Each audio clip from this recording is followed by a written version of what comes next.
when you open the door for somebody else.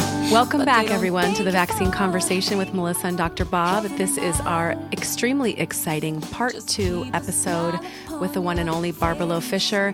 If you have just seen this one give you a notification on your phone, don't start this episode until you go back and listen to Part 1, because there's so much you're going to want to learn about her and about her story and about how she factors into this movement in such a great way.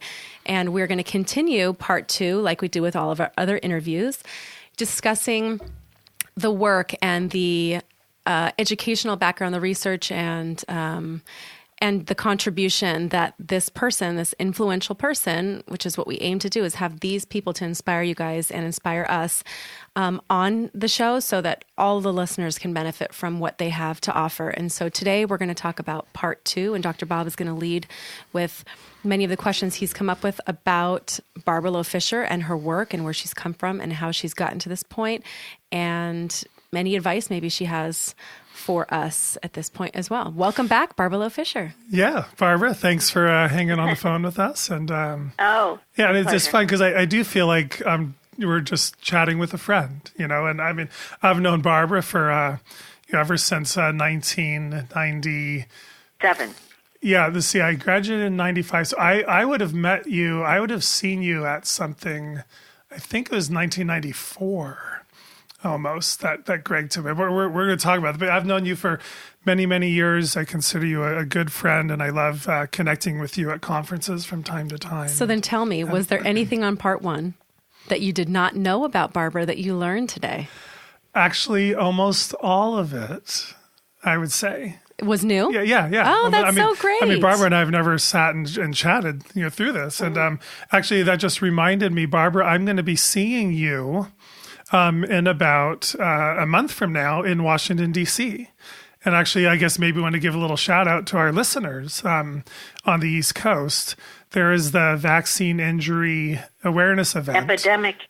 Yeah, Vaccine Injury Epidemic Event. Yeah, VIE is what they call it, Vaccine Injury Epidemic Event. I'm going to be out there for 3 days. Cheryl and our youngest son is joining us. And there's, we're going to do some legislating and we're going to watch a screening of Vax 2. And then there's the big event on November 14 in Washington, D.C., where Barbara, myself, pretty much everybody except for one person. Melissa's not going to be there, and I'm so sad. Everybody is going to be there, and we're all going to be giving speeches on the mall. The right in the middle of Washington, D.C., right there on the Mall of the Smithsonian. And our voices are going to be heard. Barbara, you're going to be there. And so I look forward to seeing you, but I would love if everybody who's a listener, who's on the East Coast or your West Coast, wherever you are, you can, if you Google search, VIE event, Vaccine Injury Epidemic Event for Washington, D.C., you'll go to their website. You'll get you can buy tickets to the event. Some of the event I think is free, and but I would love to see you there. Please come up to me. Please do not hesitate to come up to me. I'm a hugger. I love hugs, so I'd look forward to seeing everybody there. But come out, see Barbara and talk to her, tell her, what her work has meant to you. So I just wanted that reminded me you're going to be there, Barbara. So I just thought it'd be cool. It'll be fun to get together. Yeah, we'll be putting this out, probably next week or the week after. So people will have lots of heads up to make it to DC November 14. And let's let Washington hear our voices and realize that vaccine injury is real and change has to come. Well, I'm so happy that after all these years of knowing her, in our last podcast, you're able to actually hear new stuff you've never heard about her. I mean, this is exactly why we do things a little differently with our interviews and why we want to have these intimate conversations and just really get to know people, not just so much what the sound bites are for interviews. We want to talk to people, and we need to have that exchange. And when you do see her in November, you guys are going to be able to make eye contact and go, hey, we shared connected in these moments on an even deeper level, which is what we all need to be doing. And that's the way that we make these differences are connecting this way. So I'm happy about that and excited to hear what you want to talk to Barbara about today, right now. So welcome back in, Barbara. And so I'm curious, just to pick up, I mean, your son had the vaccine reaction, Christian, and you started fighting back with a group of other parents, and you wanted to increase vaccine safety, and you wanted to increase recognition for the already injured children. And then we eventually learned that whole cell DTP vaccine was doing what it was doing to so many children. And now we also know it's not just that vaccine. It can happen with any vaccines. But I'm curious, with that vaccine, what was the level of awareness in the public back in the early 80s when it happened to your child? And how long did it take for them to raise enough awareness so that the public, the government, and the medical community finally acknowledged it? Kind of take us through that process. Well, when we formed our organization, Dissatisfied Parents Together, we were all from the Washington, D.C. area. And Jeff Schwartz, who was our first president, he was this environmental law lawyer. He had worked on the Clean Air Act. He knew many, many people in Washington. One of the first things that happened after DPT Vaccine Roulette, the show that I saw in April of 1982, that was produced by the NVIC affiliate here in Washington, D.C., the first thing that happened was the companies went to the vaccine companies. There were 4 of them, Wyeth, Lederle, Merck, and Connaught. They went to Congress and said, you need to pass legislation that removes all liability, because we're going to go out of business. We're going to leave the country without any vaccines, childhood vaccines, if you don't protect us. So we got involved because basically Congress said, look, we're going to have to work on legislation to try to diffuse this. And you can come to the table if you want to, or you don't have to come to the table. Well, we're passing some legislation here. And so what Jeff did was, because he was up on the Hill all the time, he would be up there saying, wait a minute, you can't do this. You can't cut off lawsuits when these products, this DPT vaccine is hurting children. And I was mad because I hadn't been told anything. I said, you've got to put in safety provisions in any legislation. You've got to have information given to parents about the diseases and about the vaccines and what the risks are, and et cetera. And you need to have the doctors reporting, and you need to have them recording. And, so we insisted in the legislation they were working on that there be safety provisions and research provisions.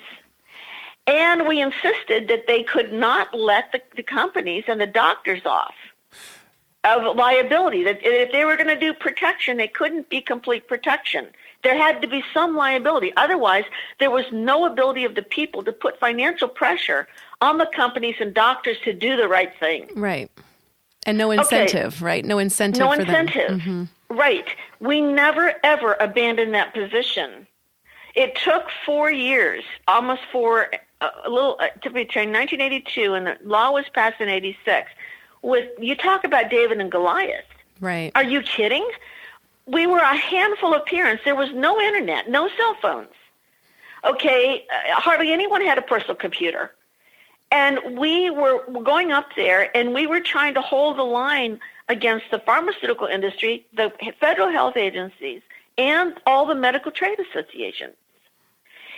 Well, to make a long story short, what happened was that law was passed in 1986, and the liability that was removed from the manufacturers was for failure to warn. That warning duty was turned over to the Centers of Disease Control, and those became the vaccine information statements. Now, when those vaccine information statements first came out, because I worked on the original ones after the law was passed. Wow.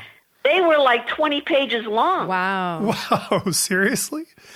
Oh, yeah. Look, I am writing this book on the history of the law, and I am determined to get it finished in the next 6 months. Mm-hmm. And I am going to put all of the documents up on the internet. I am putting them up on NVIC.org, the entire history. because I want everybody in the world to have access to this information, and I want it to be free. Yeah. So I am putting it up, and we will do a print version, but I want this up, and I want it up this year. And so I'm going to tell people what really happened back then, because there's been a lot of misinformation about it. Okay, what else did that law do? When that law was passed, we got the VAERS system, Vaccine Adverse Event Reporting System, centralized into one system that all the doctors were supposed to report to, but there was no teeth put into it for failure to report. So it still is a passive system, even though it's on the books. We got the duty of doctors to have to write down in the record the vaccine manufacturer's name and lot number. We got them to they were supposed to be entering into the permanent medical record when there was a health deterioration, when there was reactions. They were supposed to be writing those down. Many times they don't do that. And they were supposed to give parents vaccine information statements ahead of time before vaccination. And there was a duty for HHS to continue to research to make sure vaccines were as safe as possible, et cetera, et cetera. Right. Okay. All of those things, NVIC got in there. Us parents got in there. What else did we do? There was no protection for the doctors when that law was passed in November of 1986. The doctors were fully liable. Okay? No protection for them or anyone who gave vaccines. And there was no protection for the companies for design defect. That is, failure to make a vaccine less reactive. Okay. The Reagan administration opposed that bill to the bitter end.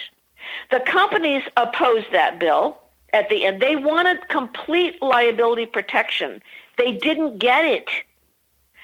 What happened in 1987, without our knowing it, in the dead of night, at the end of December of 1987, the American Academy of Pediatrics and AMA got an amendment attached to a budget reconciliation bill that let the doctors off the hook.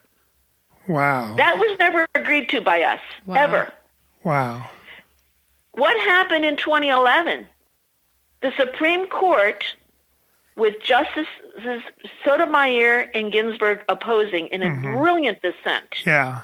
In Bruce versus Wyeth, the Supreme Court basically made law and said that the Congress really intended to let the companies completely off the hook, and vaccines are unavoidably unsafe, and therefore there shall be no liability for the companies, including for design defects. So that complete freedom from liability didn't completely come until 2011, but back in 1986, pharma was given virtually almost full freedom from liability. Well, they were given on failure to warn. Right. Okay, that was the reason that failure to warn was so important for them, was because they were losing the oral polio vaccine lawsuits. Right.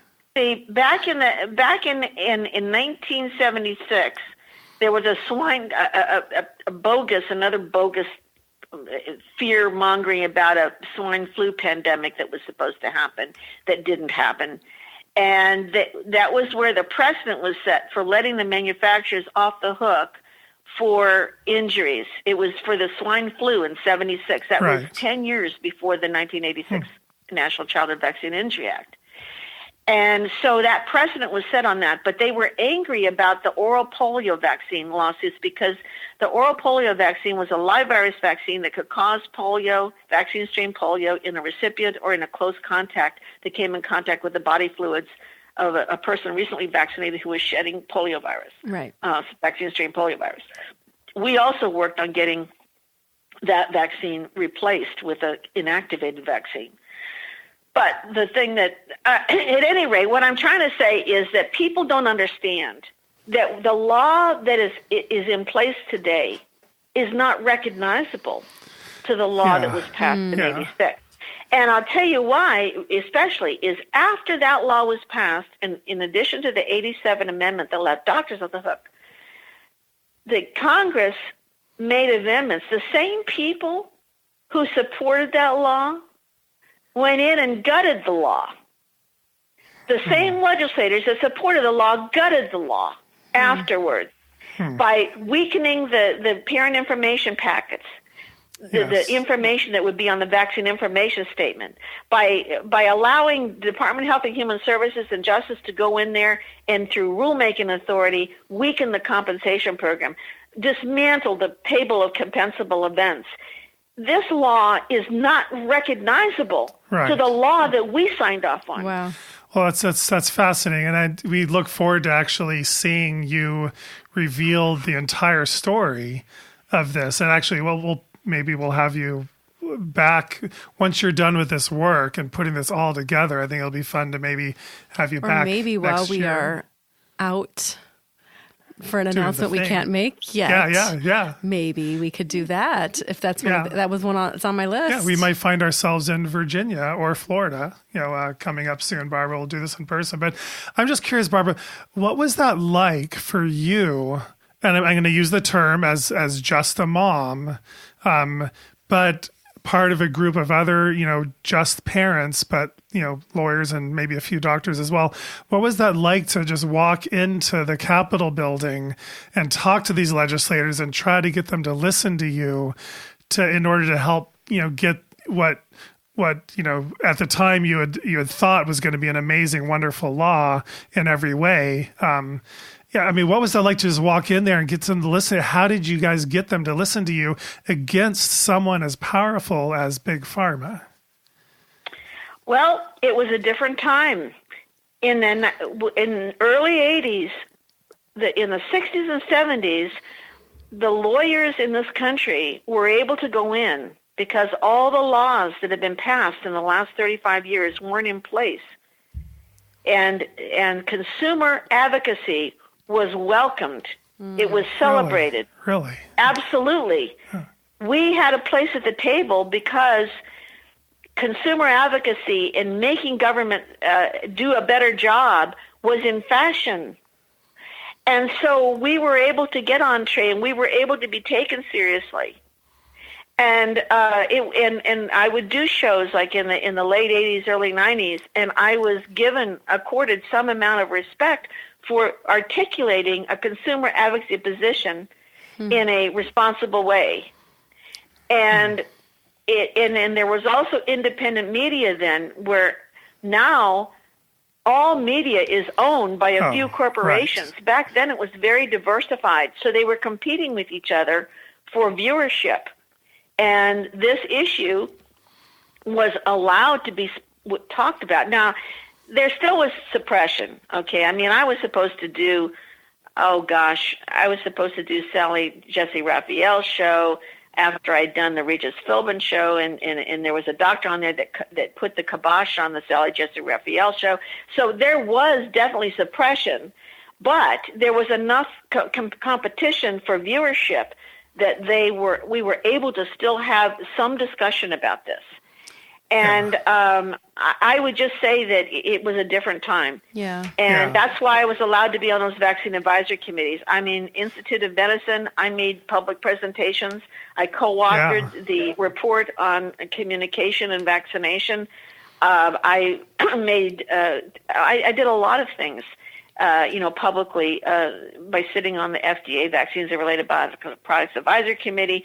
I was there when the Gardasil vaccine first came through. I was there when Prevnar 7 came through. Yeah. It just was a different time. Now they have completely cut the people out. Yeah. They have completely eliminated it.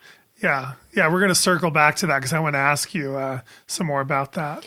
Well, this idea, too, that the media is not allowing this discourse to happen, or those who own the media or are responsible for advertising. We've had discussions on PR multiple times as we understand the narrative that's put out on this debate and how to feel about this debate and how to feel about those who question anything in this debate is carefully crafted. And like Dr. Bob mentioned on episode 1, he said you started out working in public relations, or that was one of the things that you had done earlier in your professional career. And I kind of wanted to know a little bit of how long you worked in that, and did that background in PR sort of help you recognize the way that you're seeing the media spin, or the suppression even in today's environment, and how the media has shifted over the last 35 years? Do you see the PR techniques being used by the medical establishment? Absolutely. My areas that I was in media relations and public relations were, kind of soft areas. Historic preservation.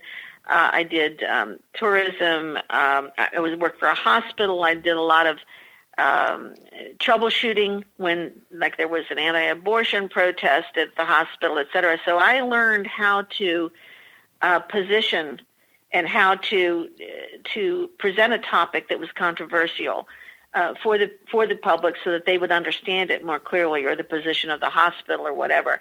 And I came from a medical background, so I was immediately understood what I was reading, and I was able to translate that complex information for public consumption. But what I do see today, because I don't believe that I engaged in propaganda. I was always somebody who I didn't ever want to be involved in telling a lie, or trying to persuade people to believe something that wasn't true. That's just not part of my nature. Right. I'm like a compulsive truth teller. Seriously, even to my detriment, But at any rate, but I see propaganda techniques, and if you've studied propaganda, which I have done a little bit of, you can see that there are propaganda techniques that are being used, and they're classic. And so I think that, unfortunately, we know that HHS has hired behavioral psychologists and hired analysts and public relations and advertising specialists to position these issues. And I think what's most disturbing to me is the demonization, the marginalization, the labeling, the blackballing, the blacklisting of people. This is shameful. It's shameful that the government has engaged with industry in this kind of propaganda. And I'm hoping that the people of this country more people will realize what's being done. Oh, yeah. So was pharma using these techniques 30, 40 years ago when you first got into this fight? And I will be telling some of those things. Yes, there was some of that. But remember, there was more of a firewall back then between industry and government. Okay. The public-private partnerships that have grown up in the last 30 years were not in place back in 82. And so you had kind of government and industry kind of almost like on opposite sides. Really? Wow. Kind of. Yeah. I mean, what's happened in the last 30 years is amazing. And I think what a lot of people don't realize is that the industry, the insurance industry, the medical industry, and government has gone into the states and they have passed laws that limit the ability of an average person to sue a company for product liability or to sue a doctor for medical malpractice. So even if there are people who have called for an end to the National Childhood Vaccine Injury Act. I at first thought that was a good idea in 2015 when they took away the personal belief exemption, until I started to do the research and realized the legal landscape is not anywhere near what it was in 82, 87. It's very different. So even if you took down that law, you would have one heck of a time, unless you had a lot of money, to even get traction in the States because of these laws that have protected industry and the medical profession. Wow. So, I mean, I know it's controversial now because there are people calling for end of the law, but if you take down a law that is official acknowledgement by the government that vaccines can injure and kill people, you're going to lose way more than you're going to gain. Well, and I think most people don't understand how complex the 1986 law. We did an episode on that a week or so ago, and how this was an omnibus bill that had all different types of things in it, and the vaccine component was multifaceted, and just one element of that was pharmaceutical companies removing liability. I think when people are saying they want to, get rid of the law, what they're saying is they want to make pharma liable again, and they don't really understand. And I agree with that. Right. So but I think what Barbara is saying, and we'll probably learn tons more about this in a follow-up interview with you once you're done with your work, but seems like it would not be enough to eliminate that law, because if that law is gone, what else is in place right now out there is equally as bad, maybe worse. So what we probably need is to amend that law or get a new law that really creates the system that we need to be in place so that people are protected. So it's not as simple as everyone thinks, right?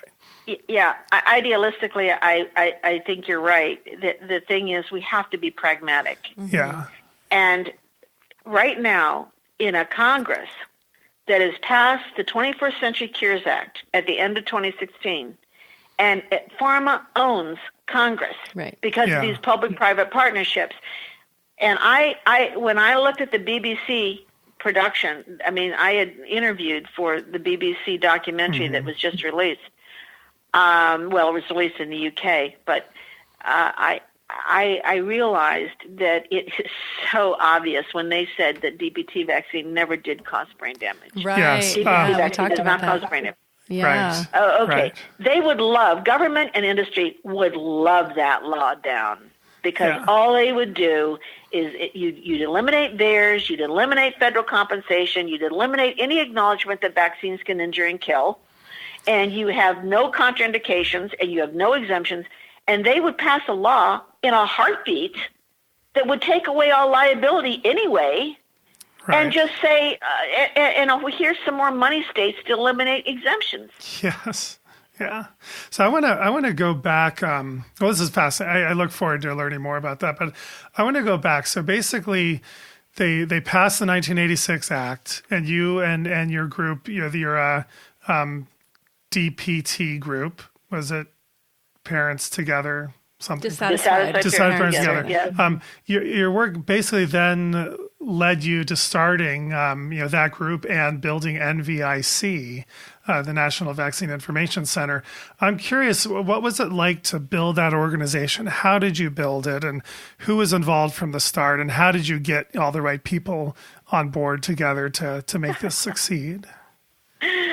Oh, Bob, it's, we were a ragtag little group of parents, all right? We were just like, we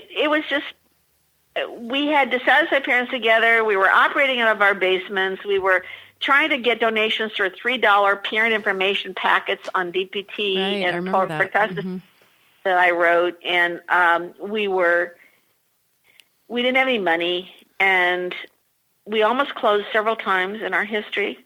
When we had run out of money and we were just felt like overwhelmed. And then, as I said, things happened and we didn't shut our doors. Really, I have to say, in 1993, when we were going to close, it was the principal chiropractors who I had spoken. I spoke to, we were just about to close everything down. And I spoke to a group of 200 chiropractors in Boston, pediatric chiropractors, International Chiropractic Pediatric Association, and it was the first major speech I'd ever given, where I basically told just exactly what I saw. And they gave us about $8,000, and I went back to D.C. and I said to Kathy, we're not closing. And they gave us enough money to keep our doors open. And then there was another major thing that happened when we were going to close around 2006, 2007. And Dr. McCullough called me in 2008, and he said, I want to help you. And I met with him, and that collaboration has made a big difference for NVIC. Fantastic. Yeah. So he's been a donor, and so has Focus for Health, Barry Siegel. And we just have, I feel very blessed, seriously, that we now have more resources to be able to do this work. And, so we're still here. Yeah. Did you guys ever think, back then, did you picture it would get this big? No, we never thought we'd be doing this. I thought, I guess it was interesting. I was asked to give a presentation in 1996 when the acellular vaccine was licensed, because we worked for 14 years to get that vaccine in here, the safer pertussis vaccine. And I remember that the doctors out in the hall before I went on said, well, Barbara, great job. you can go back to, raising your children and everything like that. And I looked at him and I said, oh, no. I said, what I've learned about pertussis vaccine, I now started to research the other vaccines. I said, there's a problem here.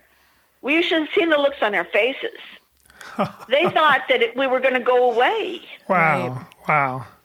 Well, what's interesting is I spoke to a local Department of Public Health employee that I will not name or locate because I've been getting some information there. But what she said to me was basically what you already know and a handful of people know is that there is this goal to bring back now the whole cell DPT vaccine. Right. And part of what you were saying, part of this idea to try to make it seem like that vaccine never really caused brain damage, but instead it was just a genetic condition in some of these people that would have manifested anyway, to take away the public fear of potentially bringing this back and the concerns that might reemerge with that. And we saw Senator Pan even make some kind of statement, I forget which hearing it was, but about how they actually found out there really wasn't the brain damage from the DPT vaccine. Right. And in reality, it was Dravet syndrome. Yes.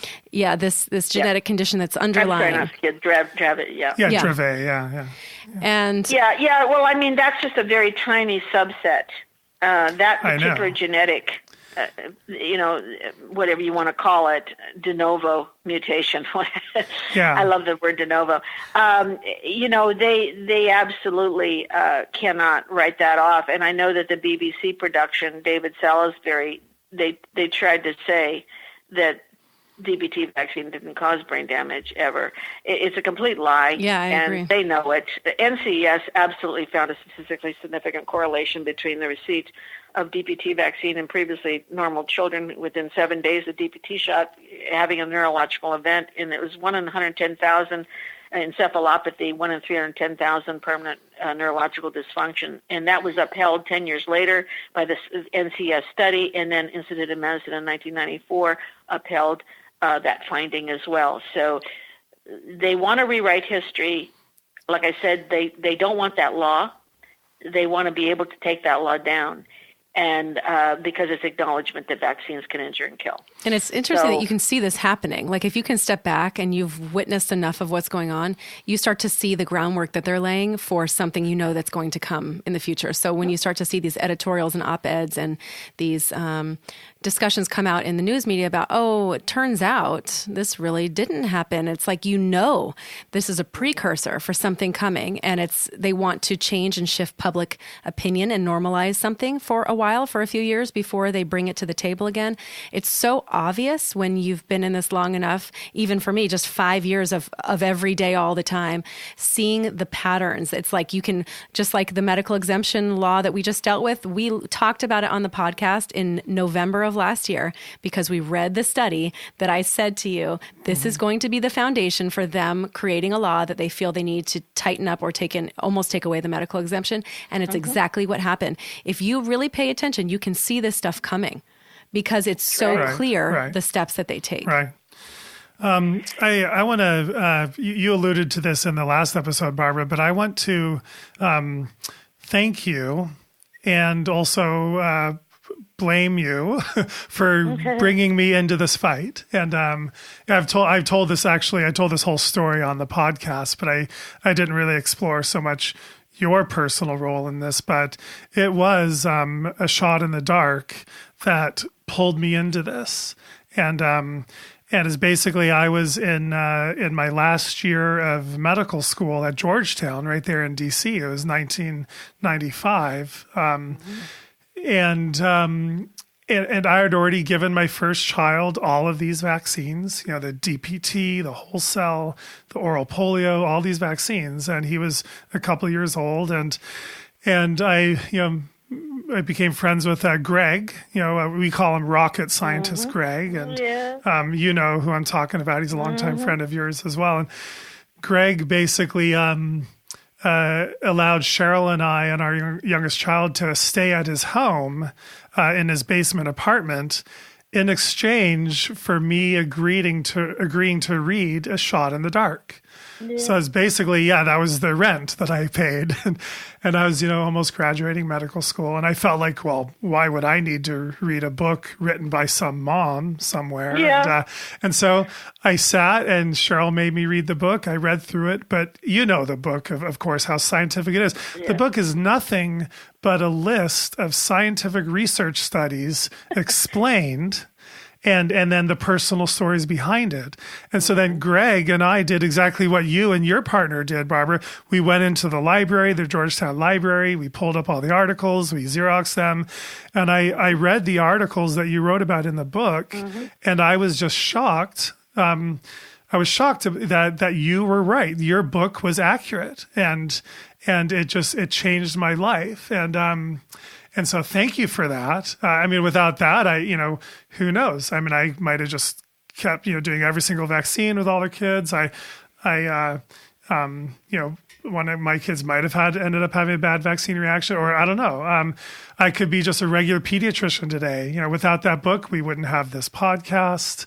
I wouldn't be doing, any of the work that I've done likely. So thank you for putting that out there. And I want to thank you, Bob Sears, for being brave enough and for having integrity and for having compassion for these children, particularly the ones who have had vaccine reactions, and for standing up like you have, not only in the book that you wrote, where you were attacked viciously by Paul Offit, who has attacked me as well over the years, and who I sued for defamation in 2009 because of the smear campaign.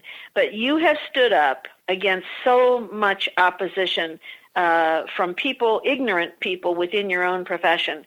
And you have been an example and an inspiration to many people because you have done this. And so I thank you for what you've done. And I'm glad that I played a role and that you read that book and that you made the choices that you have, because we all have choices to make when things happen to us in our lives. And the choices that we make define, who we are and the journey that we take. Yeah. So, I hope other doctors, has always been my great wish that doctors would wake up and understand they have to be partners with parents in helping to reform the public health system. Yes. To make it more compassionate and humane, and truly go back to the first do no harm principle and the precautionary principle and the informed consent principle. So I know that what we're doing is right. It's the right thing to do. And I do remember meeting you, and I remember your eyes were very big that day in that meeting. Really? Yeah. And it was like you were still, because you were being told one thing in your medical curriculum. And then you were looking at this, and I could tell, of course, Greg, yes, I've known him for many years. We call him the rocket scientist, too. That's funny. And I knew that you were opening your mind, and you were trying to, but you were like betwixt and between. You were being told one thing by your colleagues, and then you were seeing something else, and so I always wondered what would happen to you, what eventually would happen to you. I want to kind of move a little bit forward. So you created NVIC. You were kind of moving forward with your work, and I'm curious about your very first government-appointed committee position. On your biography, it's it's listed as let's see, which one is it? Is it the U.S. Department of Health and Human Services National Vaccine Advisory Committee chair? Was that chair position your very first position? Well, not right away. I was a consumer representative on the National Vaccine Advisory Committee, the very first committee. Okay. And that was in 1988, and it was a 4-year position. And I eventually became the chair of the subcommittee on vaccine adverse events. And, we worked together and created a report that clearly the powers that be at the HHS didn't like. And again, I was hopeful that there could actually be something that could be done from the inside. And they called in some heavy hitters that I knew and that I quoted in the Shot in the Dark, and they came in and they gutted the report. Wow. And I sent a letter to them, the head of HHS, as well as members of Congress, and protested that this was not working the way it was supposed to. They were furious with me. I also, during that time, refused to sign the white paper on measles vaccine, which I talk about in my commentary I did in, I think it was March of this year, on the science and politics of eradicating measles, which I did a huge amount of research into the history of the development of measles vaccine in this country. And I mentioned in there that I refused to sign the report because they were trying to characterize the outbreak between 1989 and 1990, the measles outbreak, as something that they knew clearly they didn't have all the answers on, and they were just saying, oh, we'll just give another shot of MMR vaccine. And Right. and what I knew from the presentations at that committee was that there was a big question about whether this virus had changed character, mutated or whatever, that the strains were more virulent and were not in the vaccine, and there was a big question about it. And it turns out that there was a different strain. So, but then we didn't know that until many years later. So I was right about that. Yeah. Interesting. Right. Do you feel like you were on 5 different committees over those years. Do you feel like you had any real power or sort of any real influence over the system? And if so, what do you think was your greatest achievement during those committees? I feel the most, well, first of all, I knew that creating a historic record was very important. I knew, for example, that my comments on the FDA Vaccines and Related Biological Products Advisory Committee, that there were transcripts and that those would be something that would be able to be available for historical purposes. Okay. I knew that the presentations I made at the Institute of Medicine in the public workshops were part of the historic record. I am a believer that history is a great teacher. And so I knew that whatever I was doing there was going to be part of history. And I think probably the presentations I made to the Institute of Medicine when they were creating reports, looking at the medical literature, for evidence that vaccines can, because we were the ones that got that into the 1986 law.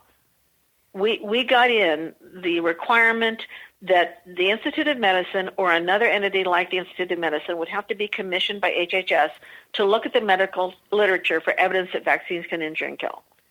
And so the series of reports that spanned 20 years between 1991 and 2013 were as a result of our getting that into that law. And those reports that were published reflected to some degree. Now, we didn't agree with all of them. We didn't think they should go. They went far enough. We didn't agree with all of it.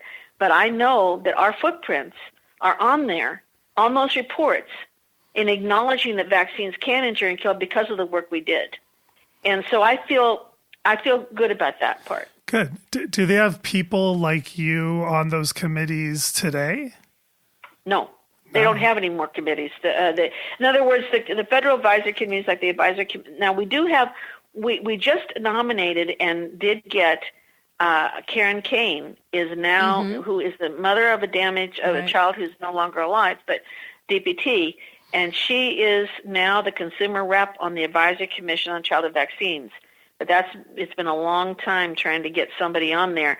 And the FDA committee, I got Vicki Pebsworth, who is an RN PhD, and she's been part of NVIC for about a decade. Yeah. I got her onto the VRBAC committee, and she did some other public engagement projects at CDC. And we did them together in the 2000s.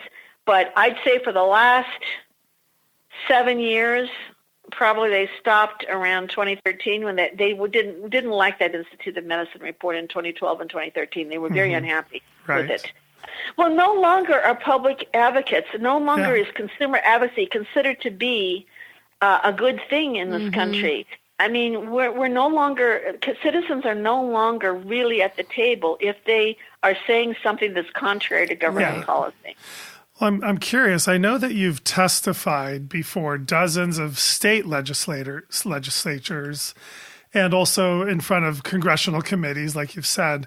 I'm curious. I mean, when I've done that, when I'm talking to legislators or I'm giving testimony, I feel like I'm talking the truth. And often if it's a one-on-one meeting or a small meeting, that person is hearing you and agreeing with you. And they know what you're saying is probably the truth.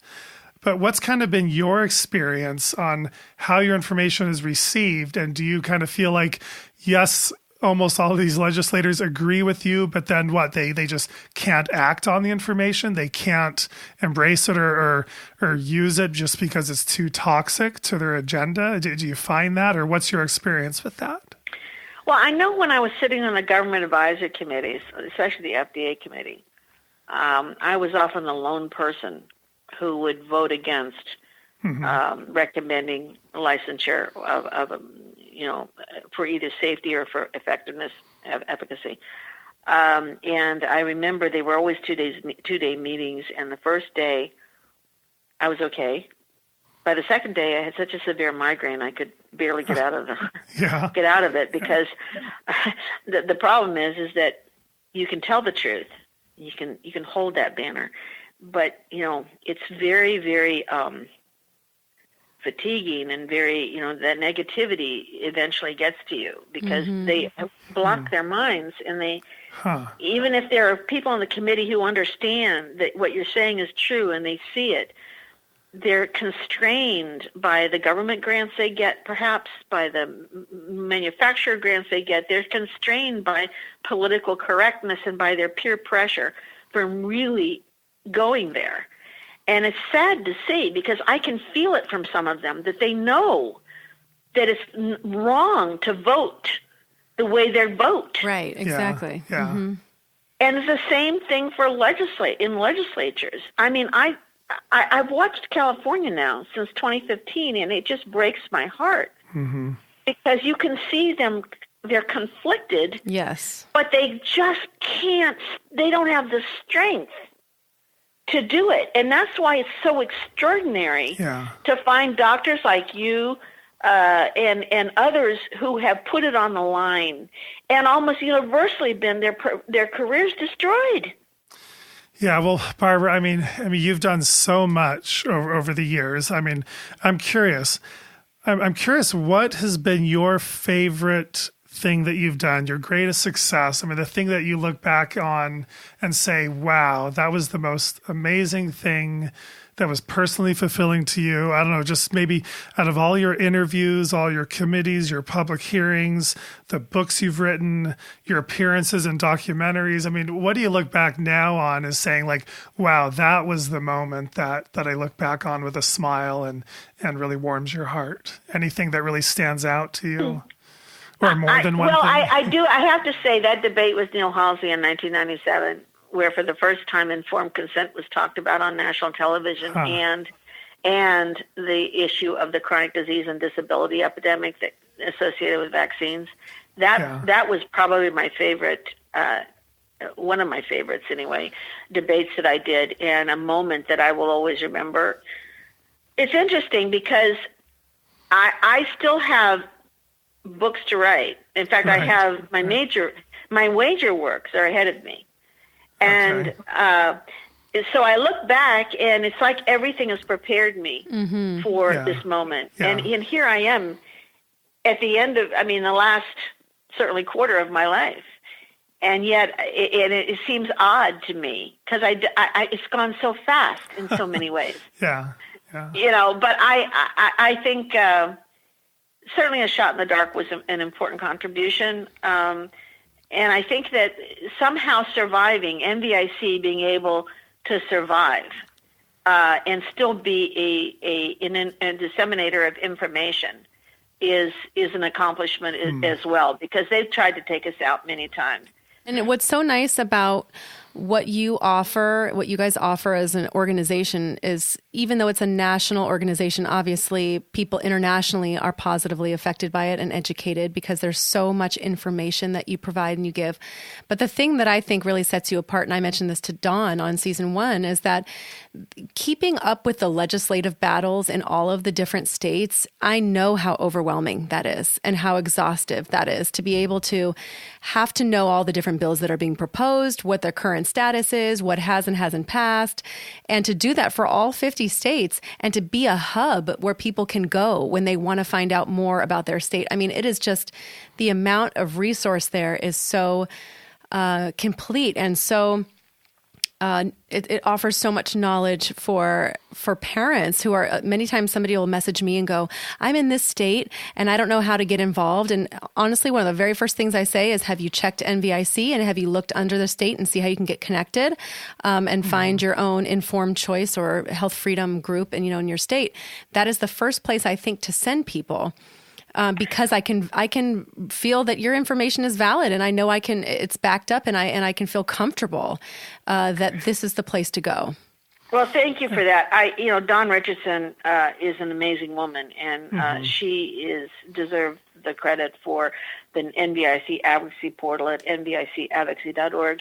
In 2010, she came on board, and I'd worked with her since 1998, but we worked on the Texas, getting the conscience belief vaccine exemption in Texas, but she created this portal, and in 2020 we launched it. 2010 we launched it, and it's a separate. We have a whole department at NVIC devoted to the NVIC advocacy portal, and she heads that up. So anybody listening who wants to know what's going on in their state legislatively, you're right. They can come in, register for that. It's free, and they can get the email in their email boxes when something's moving in their state, bad legislation or good legislation that has to do with vaccines, and they can also be put in immediate touch with their own legislators electronically and get talking points, et cetera. So we're excited about the success of that portal, it's going to be tough in the coming years. They are determined to take away all these exemptions, and I mean all of them. Mm-hmm. And so people need to understand, as we talked about earlier, you have to become active. You can't be apathetic. You can't expect someone else to do it. You are the one who has to change the world.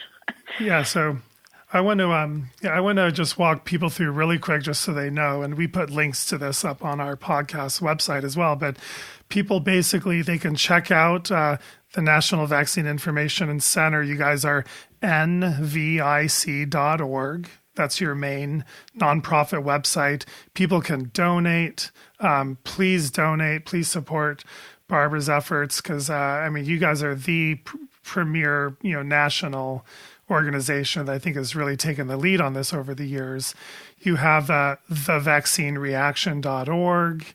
That's a email newsletter that you send out so people can get on it's a weekly newspaper journal that is also like its own little separate operation, but we do kind of eclectic, sort of looking at policy and law and looking at different medicine and health. And so people like that because we kind of don't do the ordinary thing. We pick the best that's out there that is kind of around the issue of autonomy and vaccination and health.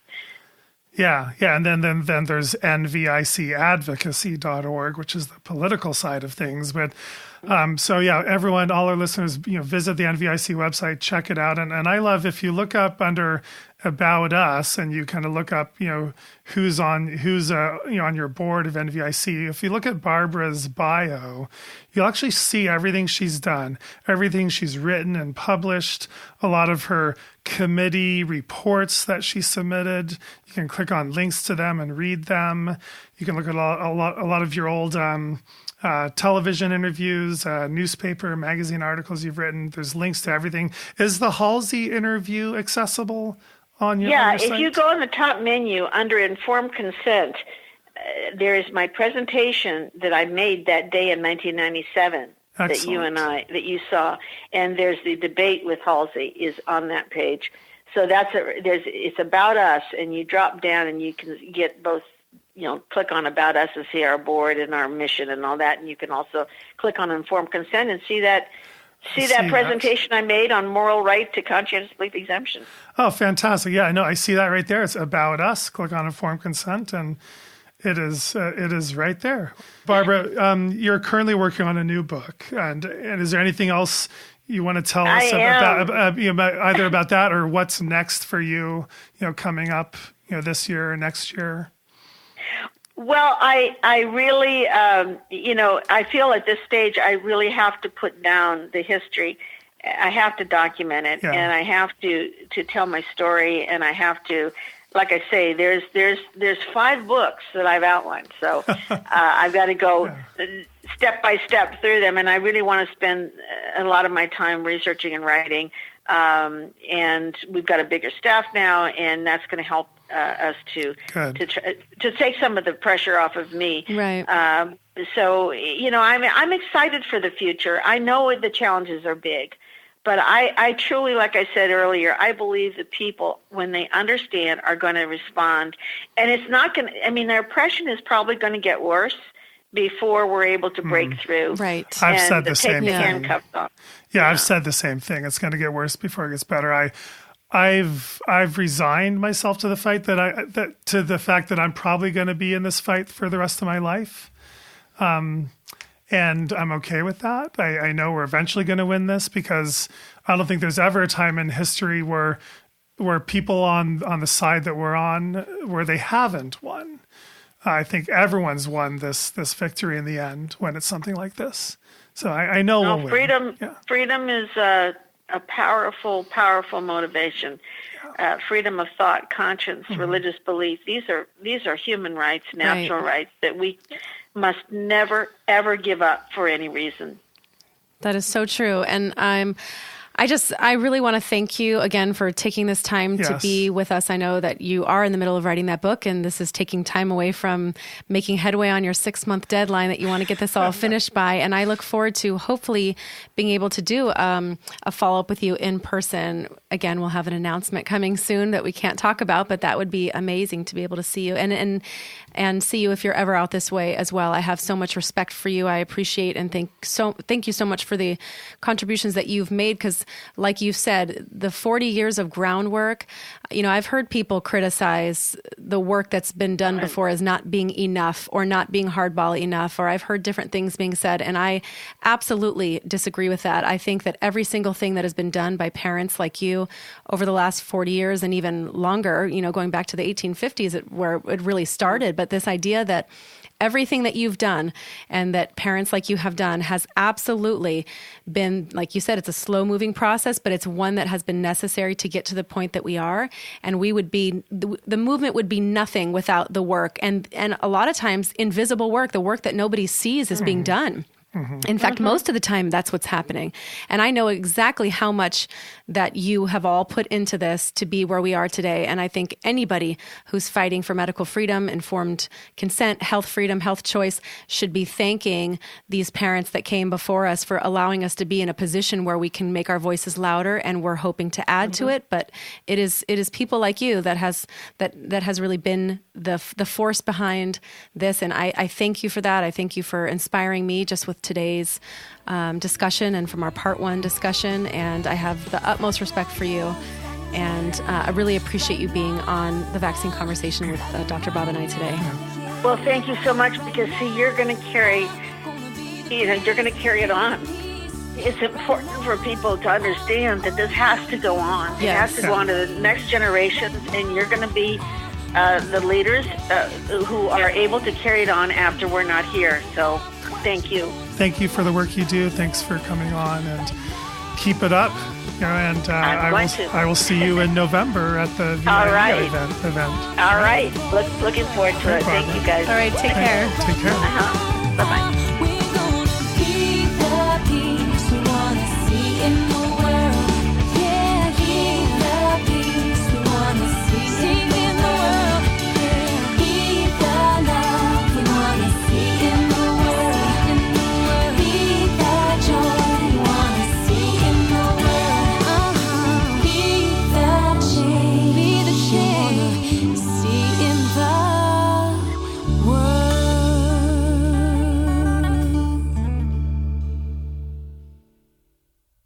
The information in this podcast is for entertainment purposes only. It is not intended as medical advice. Always consult your healthcare professional for information on vaccines and infectious diseases.